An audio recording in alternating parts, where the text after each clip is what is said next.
researchers from Concordia University wanted to see what the health habits are of wealthy people versus those in a lower socioeconomic status. And as you can probably tell, their health habits are very different because you have a lack of resources. Of course, there's time and money involved in staying healthy, but the exact details are kind of fascinating. So first, let me give you the methodology of the study that they did, and of course it did rely heavily on self-reporting.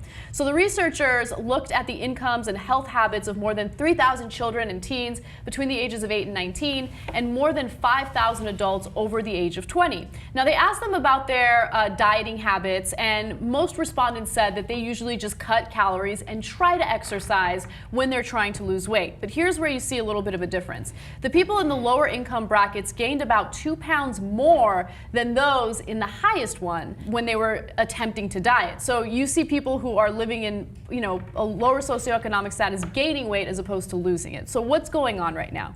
They found that compared to adults making $75,000 or more, those making less than $20,000 were 50% less likely to exercise, 42% less likely to drink a lot of water, and 25% less likely to eat less fats and sweets. Adults making between $20,000 and $75,000 were about 50% more likely to use over-the-counter diet pills, which aren't proven to work. So that's the interesting part of this study. What they found is if you are a wealthier individual, you have a significant amount of income, you are more likely to go to the gym, buy healthy foods. But if you're poor, you're looking for a quick fix because you simply don't have the time or the resources to do those things. You might not have the money to go to the gym. You might not have the money to buy unprocessed foods. You're working maybe 2 jobs to make ends meet. So you're looking for that quick fix and you're more likely to take a diet pill, which obviously doesn't work. Because they're exhausted at the end of the day when they get home. I am living my life like a poor person. Are you taking diet pills? I don't go to the gym and I eat crap. And apparently I only make $18,000 a year, because that's apparently what, all the things, all the benefits of making more than $75,000 a year, I am pissing away like an asshole. Yeah. That's a depressing survey. Did you ever read a book, a 1950s book called The Space Merchants? Let me answer for everybody in this room. No. Yeah. Okay. Yeah. One of the best science fiction books ever written. The Space Merchants? It's about an ad executive. And he's at the very top of the heap, and he gets the account to get people to move to Venus, which of course no one's ever been on before, and it's a shithole and no one would want to go. And gets sent down to work as a consumer after you've seen them lay out how life is for a consumer. And if you're poor, okay, we put alkaloids in this, so you drink the snappy cola, and then you need some salt, so you get this thing, and you're constantly going against the shock of your system to fix it. And that's more or less what fast food and sodas do to people. Mm-hmm. And who are they primarily targeted towards is poor people. And me. And you. And you. Yeah. Yeah, I don't know, man. It's and the other thing is just as that study says, the diet pills which don't work.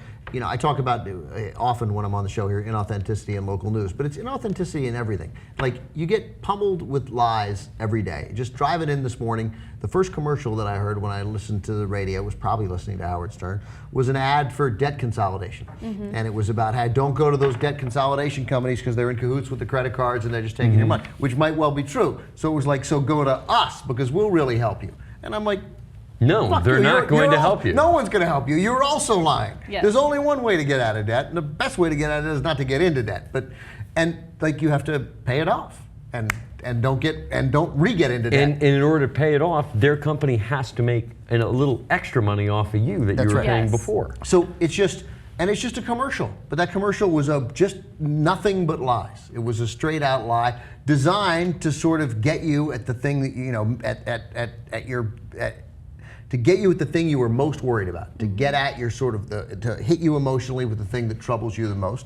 And every commercial is a giant lie. Everything we see is just sort of one thing that people are selling and misrepresenting themselves. But especially towards the poor in this country. Yeah, they're most susceptible because we have alternatives. We can hire a personal trainer. We can eat better. We can buy better food and not. You can do that if you're rich. Right, you can do it if you're rich. But if you're poor, not, you you got to feed your family on whatever it is that you've decided on $15 a day, well, then you're good luck. Mostly there's going to be shitty food. And Although you could make it better, time will restrict you because you have a job, and then you're going to be like, everybody is starving. And yeah, I could go home and I could make everybody a salad and grill up some chicken, but man, this could all be over in 17 minutes if we go to Yes. McDonald's. Absolutely true.